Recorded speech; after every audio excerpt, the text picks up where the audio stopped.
there, lovely. Thank you so much for this question. So I do get asked often about splitting nails and brittle nails and different things of that nature, especially when the split continues to happen in one area.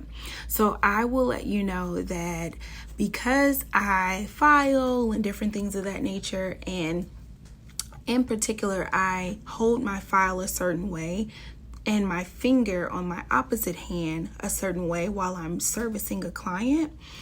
Typically, when I do that, I hit my pointer finger on my non-dominant hand, okay? And because I hit my pointer or index finger I hit the nail with the file, I was beginning to create what is called memory in the nail, in the matrix of the nail. It's our memory part of our nails. Stick with me.